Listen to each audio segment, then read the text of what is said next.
It's beautiful because it is, we're still using breath work, we're still connecting back into our body.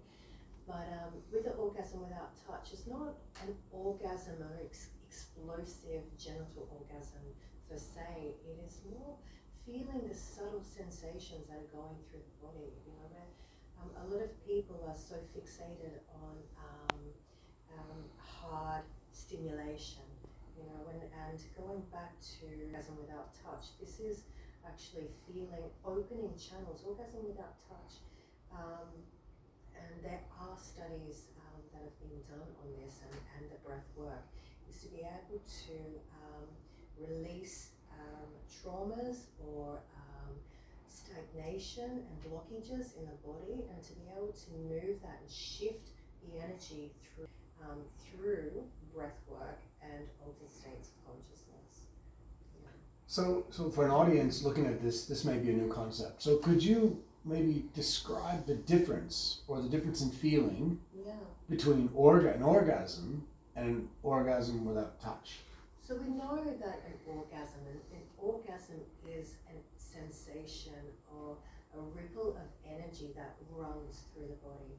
So we know, as in typical sex, that an orgasm is a very explosive fireworks type of orgasm, and it comes from the genitals, obviously. But the orgasm without touch is you still get it's like a shimmering ripple, subtle sensations that come through the body. And it's not so much generated from the genitals, it's actually generated, and we know that the biggest sex organ in our body is actually the brain. Yeah, so it's actually relaxing into this breath that we do, and relaxing in and starting to allow the feelings to come through, the pleasures to come through the whole entire body, not just fixated on the genitals. Yeah. That's an excellent answer, thank you. If you had which one do you like better? Orgasm or orgasm without touch? Orgasm. Of course. Fair enough. Yeah. So is that going to be you? No? So the question is not. That's fine, yeah, exactly. Orgasm without touch looks pretty exceptional. But it's a different, I would, okay. Like, that's what I'm trying to get across. Like, people watching are going to be going, oh my God, like that, was that an orgasm? It's like so an orgasm is more intimate, yeah?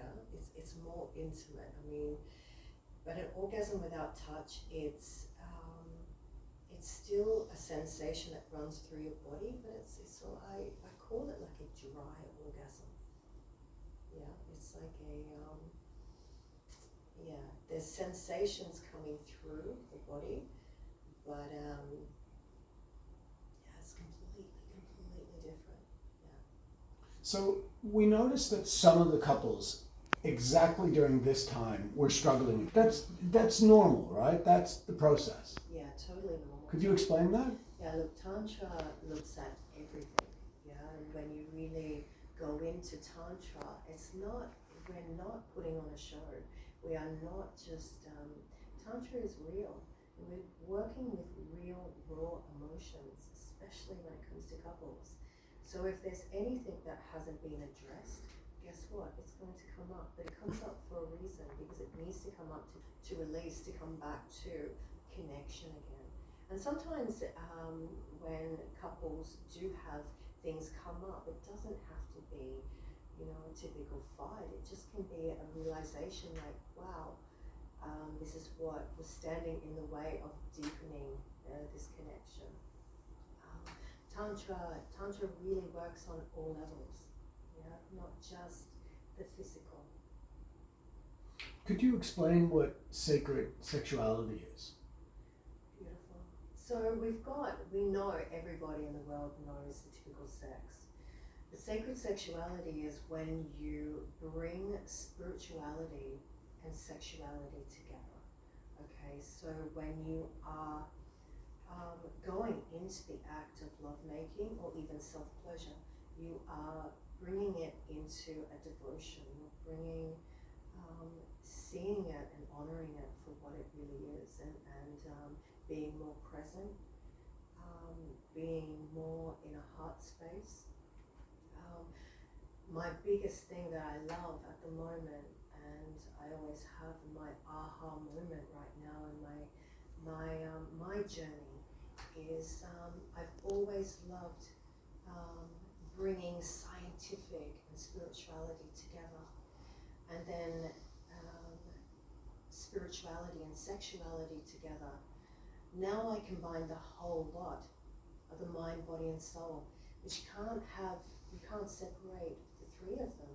You need the scientific, you need the spirituality, and you definitely need the spirituality.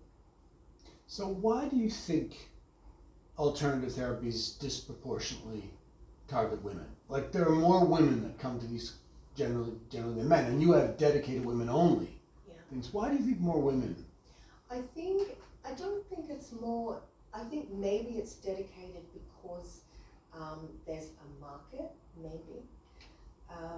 But I think more, when we really get down to it, it's easier for a woman to explore her emotions. And I find that for men it's a lot harder. And it's only now that they're actually able to explore that, yes, they do have an emotion, they do have more to themselves than their responsibilities, and showing up in the world of having to perform, having to be this, having to be that. It's really, I don't think there is a big market for it, and I really hope in the future that there is. Do you think sexuality is blocked in modern Western culture? Definitely. Could you explain that? Absolutely. I think because of the fast pace, living in a concrete jungle, I think there's not enough time to slow down or to connect. I don't think there's enough education as well. I think there's more education in pornographic than there is sacred sexuality and in Tantra or any modality in that. Yeah. Can we talk about the dangers? Because you often have in front of you a lot of vulnerable people, male and female. And I noticed in your introduction, you spent a amount of time talking about boundaries, talking about the ability to opt out anytime you want. What are the dangers associated with Tantra? Yeah, well, the thing is, the fundamental Tantra, and I want to get this clear, is the fundamental part of Tantra is that boundaries and consent is the most important. Is the most important because we're coming back to self. We want to bring wholeness to ourselves, and we need to know how to say no. Not be a people pleaser. We need to know how to say yes when we need to say yes. So that's the fundamentals of Tantra. We always say boundaries are sexy. But unfortunately, in all modalities, religion, spirituality, and corporate, everywhere, there's always a predator. There's always a different side of life. And of course, when we're working with sacred sexuality as well, of course, we're going to get unsavory type of people coming through. And it's important that they get protected, isn't it? Definitely. And I think it's using discernment as well. Discernment and going with your gut feeling too. If you're feeling like the teacher is not your fit, definitely going with that. And doing background checks as well. When you're working with sacred sexuality, we want someone who is professional and who has already done so much studies as their profession. Not just their sexual fantasy or fetish. There's a difference.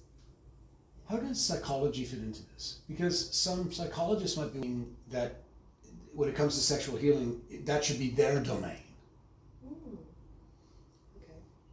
I think with Tantra, and it depends on your Tantra teacher as well, and what their background is, but Tantra covers everything.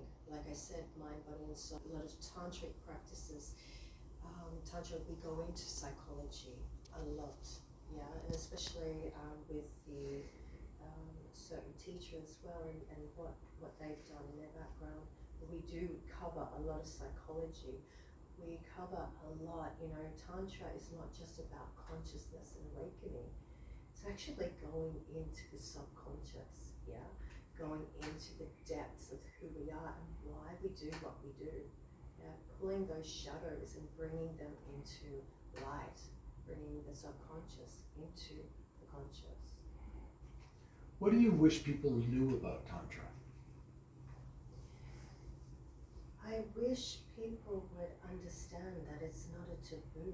It's not, it's not a sex-crazed orgy, something to be feared. And Tantra is such a beautiful spiritual practice. It is this opening, being able to operate on the level of the heart and bringing maturity in to the heart.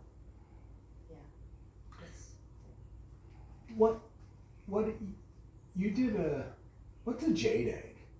Okay, beautiful. Jade egg is an ancient technique by the Chinese, Taoism, and it's thousands and thousands of years old. But they used to, for women, they used to use the jade egg to be able to bring more sexual energy into the yoni, and to be able to feel again, to be able to bring orgasm again, bring pleasure back into the body. Yeah.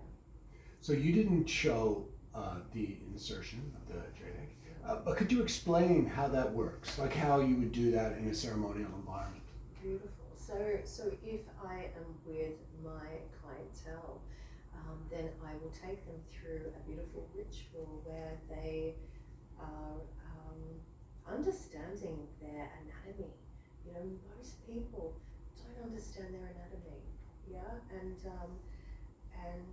the pleasures that come from that, yeah, connecting back into their sacred sexuality, spirituality, and sexuality. So what I would do is I would introduce the egg.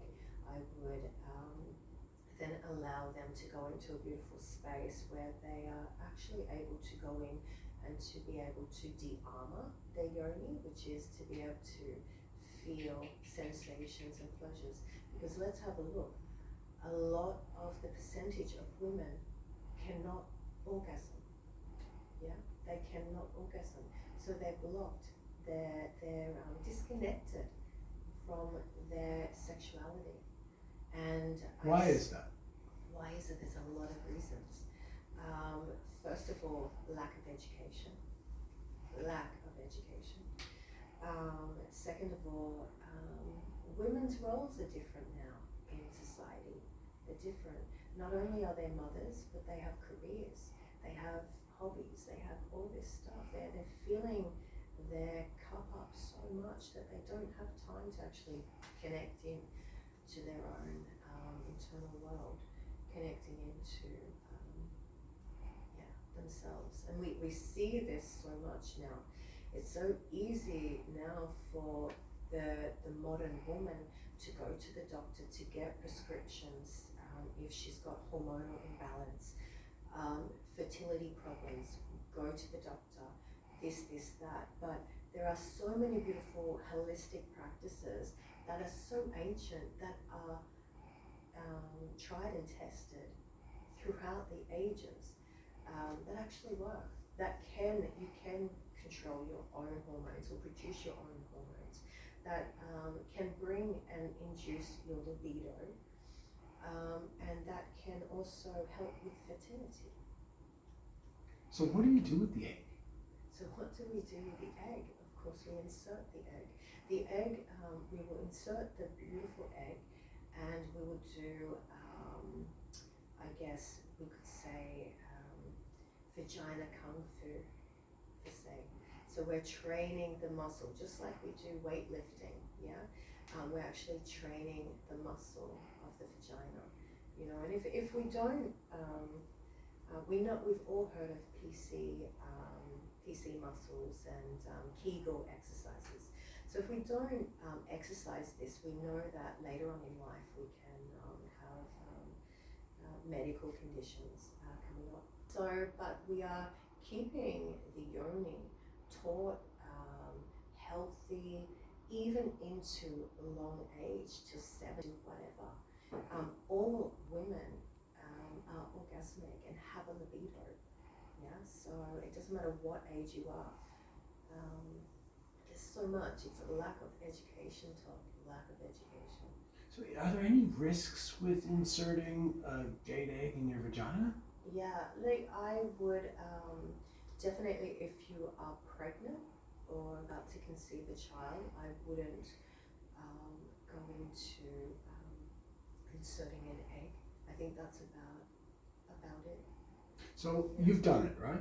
Definitely. So how many times have you done that? So I will do that maybe once a month. I will train, and then it's like weight training. So you'll go, right, I'll go in, I'll train, and then you give yourself a little bit of a break and then come back in.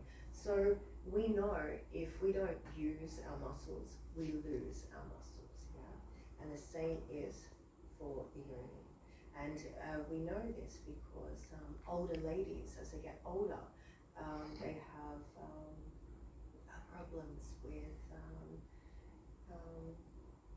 peeing themselves, or weak bladders, and there's so much health concerns coming up. So the jade egg practice is not only sexual, but gives a whole wholeness and wellness to the whole body.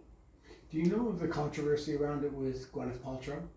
The whole. I actually don't know. So Gwyneth was selling them online, Goop, and she had to pull them down because she was making claims, and lots of claims that she couldn't prove, and it was kind of considered false advertising. I'm not too sure what she was advertising, so I don't know. What was she? Well, it's just I don't really know what she was advertising. I don't think she knew, and that was the problem. So they got pulled. I think she still sells them though. I don't think it's. I think it's what she said was not correct. Okay.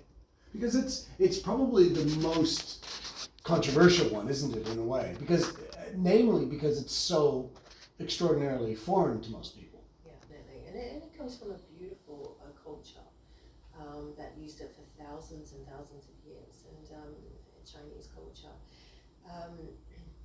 What does it feel like? I mean, it's hard. I wouldn't know what it. But what does it feel like? So if a woman is watching this, and craziest answer to say. What's that? It's the craziest answer. How does it feel like on national TV? How does it feel like a jade egg? It feels like a jade egg. But many people have not put an egg in their vagina. Is it like I don't even know how to ask the question. All right, we can move on from that. We might move on. Yeah. Okay, Jeff, Sorry. Couples retreat, or not retreat, but who comes to couples Kundalini? Who are the typical people? So the typical people, it could be anybody. It could be people that are already trained in the arts of Tantra or sacred sexuality that want to deepen their practice, or they could be new couples wanting to explore, go deeper into their connection. There might be couples that have marriage problems that are actually coming for the last resorts to bring their union together again. It could be there's so many couples and different walks of life. How do you get how do you find the clients? How do you get your message out? How do you market? I have a website, I market social media, but I have a lot is word of mouth, and I do have a lot of clientele. I've been working in the industry for so long, especially in Australia. So it's a lot is word of mouth, funny enough. What island are we on? What's special about this island? So we are on Koh Phangan. Koh Phangan, Thailand is very, very special. It's for me, it is a another energy in itself. And it's beautiful because we are away from the concrete jungle. We live in a community, a very beautiful spiritual community, a very big spiritual community that is has a vast majority of different nationalities from all around the world, and we actually all come together and unite on one little island. And this island is a lot. I mean, we've got one side that's the full moon party, the crazy party, but we have the other side, and it's all spiritual. We have more the holistic, tantra, yoga, meditation, ecstatic, you name it, it's all here. So I think it's an island of healing. And that is, I mean, and then we can go into the spirituality of it, which is an island on crystal beds. Yeah, it's the whole island is a rose quartz. Yeah, which amplifies the energy even more. So when people are healing, actually multiplying and speeding up their healing when they do come here. It has it been referred to as Tantra Island, or is that correct? Or I think it has been, but there has been some calls to say it is a Tantra island. But I would say it's a holistic island, it's a healing island. There are many modalities here for people in the Western world, in the Matrix, in Concrete Jungle, who are looking for an outlet to get away from the hustle and bustle and to find some type of wholeness and healing, coming back to nature, coming back to the natural world. And in the this morning you were talking about how mothers or women are so busy looking after and not exploring their sexuality, looking after others and having to give. Can you just talk about the predicament that many women may find themselves, what position they're in, as in not being able to fulfill their pleasures, or they're putting the pleasures in the back seat? What's your take on all of that? As a mother? Yeah. So I think society has, I think society in general gives people an identity. And I think people without questioning just go into that identity without fully questioning it. And I see this in the mother role as well. Mothers just completely giving and giving and giving and actually forgetting that they actually need to give to themselves as well. And they will, that they do have their own. I think at the moment, like, society really needs to look at their true identity. You know, this is what we're talking about, authentic truth. We need to look at who we really are and what we have to give to this world. Yeah. I was looking on your Instagram page, and the video where you talked about male ejaculation and how before you ejaculate, send it to the heart chakra or higher chakras. Yes. So my main question when watching that was how? How? Beautiful question. Beautiful question. I think, like I said, lack of education, but men and women can be very multi-orgasmic. Yeah. And unfortunately, with men, they're only taught a certain way, maybe through porn or through friendships, through whatever, of the ultimate orgasm is the ejaculation, the best 5 seconds of their life.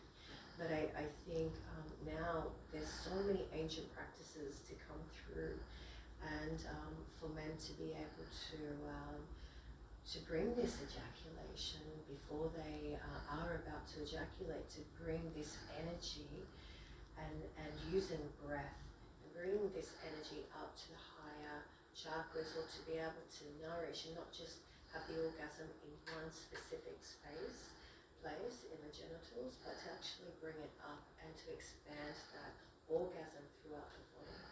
Yeah. And there's so much more. I know this is a big question, so please feel free to have a short version, but what is a chakra? What is a chakra? A chakra is a energy point in the body, yeah. And we have a look at ancient Egypt and ancient Egyptians. They all believed in the endocrine system, and every endocrine system or every gland has an energy point. Yeah, so we have the energy points are, for instance, we have the base chakra, we have the sacral. The sacral chakra is connected to the genitals, the ovaries, the testicles. The solar plex chakra is connected to the pancreas, or the glands. So it's yeah. So the chakras in the body are energy points throughout the body.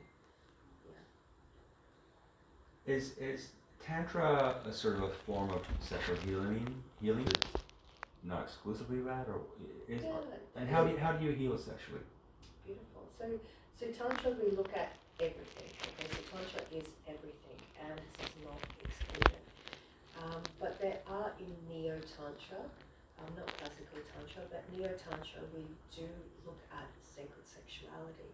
We look at sexuality, so we will bring in different techniques to bring out. Neo-Tantra is all about bringing spirituality and sexuality together, okay? So using this beautiful life force of sexuality and bringing it up into the spiritual consciousness. What do you love about your practice? What pleasures do you take from this work? As you will see in my retreats and my workshops, the smiles on my couples' faces and bringing couples back together. Yeah, what I love is knowing that there's more to life than society's agendas and the pressures and everything like that, and living an alternative life, one of truth and love. Yeah, and I am passionate about bringing awakening women in their sexuality, and especially men as well, and their spirituality. There's so much more. I love my work. I love my job. If someone was watching this and they'd be thinking, okay, I want to do this, how does it work? What's the cost of a session? What's for someone who's looking to come to? Copenhagen, okay, so it can vary. It can vary to I'm a little bit of an entrepreneur. So I mean, when it comes to the Tantra workshops, it could be little money to the most extravagant. It depends on what they're doing. If they come for a week retreat, nestled in the lush of Thailand, in the most beautiful, luxurious places, and coming together as couples. I mean, there's retreats like this. There's retreats like this, or there's introduction classes. There's so much. So yeah, the price can vary. Yeah. So the couple that we would normally cost, what would that normally cost a couple?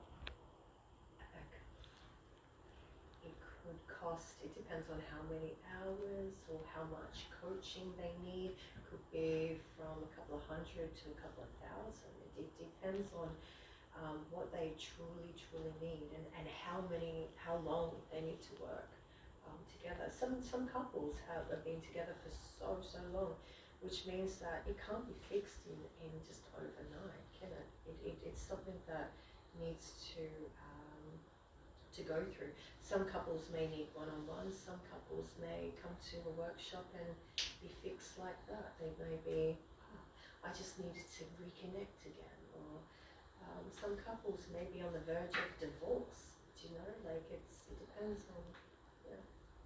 Speaking of couples, who was your couple you had a to my left who was very vocal man.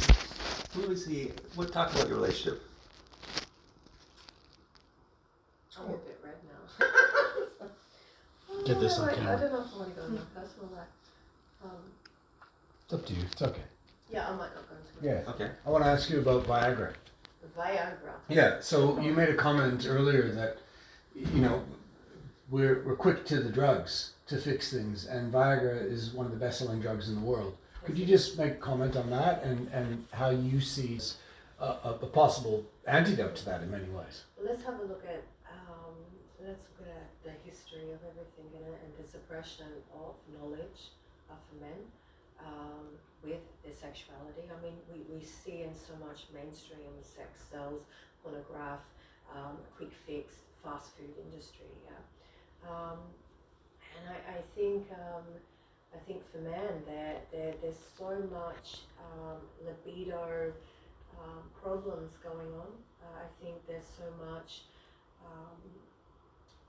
in their day-to-day life, so much stress, responsibility going on, that I feel men are losing themselves in this corporate or concrete jungle. I feel like they're losing themselves and they're forgetting about the basics, or they lack the knowledge of sacred sexuality. So I think the pharmaceutical industry, to be quite honest, is making a hell of a lot of money, and not actually giving the education that is actually needed. Why do you think Viagra is so popular? I think because it's a quick fix, and it's not actually the best pleasure either. It's that I've heard personally from my clients. It's not. I think there is, there's these ancient techniques. We talk about Tantra, we talk about Taoism, we talk about all these ancient practices that have been trialed and tested and actually work. And it's only now that holistic alternatives are coming back in. So what? I mean, you're entrepreneurial. You're an interesting mix, aren't you? You mix a lot of things together. You're a very entrepreneurial person. You're a very artistic person. What's your ambition? Like, what do you want to achieve in your life? My achievement would be to bring truth. To bring truth into the world, I guess, and my truth would be, at the moment, is sexuality, holistic, more of a holistic, and bringing people back into the natural world. I think, like I said, I love science, I love spirituality, I love sexuality. We all need the two, but we can't just be focused in on one or the other. And I think bringing wellness and wholeness back into society as a whole. That's me. Just one quick comment on the weather. We were halfway through, and it felt like we were hit with a storm. Yeah. Is there anything in that? Do you think what happened there? Welcome to Thailand. I think Mama Kopangang, as we said, it has a magic in its own, and there's always initiations going on, and I think us locals, it'll pass, and I think tourists are like, oh my God, it goes crazy, but it's Thailand. It's tropical season. Yeah. It's just the definition of tantric, because you said tantric is everything. Is there another way to? Is it an ancient practice, or is it a practice that's designed to? How would you define it, other than everything? Because everything is hard to. Everything is hard to. So Tantra is. Sorry, go ahead. We overlap. Tantra is an ancient system. Yeah, it's an ancient system, and in Tantra, there's many. I practice and I teach Egyptian Tantra. There is Indian Tantra. There is Neo Tantra. There's classical Tantra. It is a system. It's a way of life. It's you'll go through certain practices, initiations, and just like witchcraft as well, just like religion, we have different certain things. Tantra is a way of life. It invites wholeness. wholeness into everything. We have a look, and I will speak about this. Religion, a lot of religion deems sexuality. Yeah, sexuality is completely taboo. Witchcraft, thank God, I love witchcraft because we do get to invite that beautiful, creative, natural life force into our practice, into our spirituality. So just it is a wholeness. Yeah. Does every witch have a cat? What's your cat's name? My cat name is Sorrow. And it is around here. Symbolically. Oh, is there? Okay. Zorro. Yes, every witch has a cat. Yeah, I guess. That we haven't asked you that you want to say? I think you've pretty answered. Yeah. A lot of stuff. You've done a brilliant job. That wasn't easy. That's a You lot only of questions. ate one flawed me. The yoni, You yeah. got the yoni, but how does it feel? I don't know. It feels like a rock in the vagina. And, you know, how can I answer that? Rock in the vagina. That's what it is. Rock and roll. No, I don't know. I think that's. Yeah. Because then you've got a lot of Okay, footage I'm as well, yeah. Please write down the file. It's an hour. What are you doing, Jeff? I'm stretching.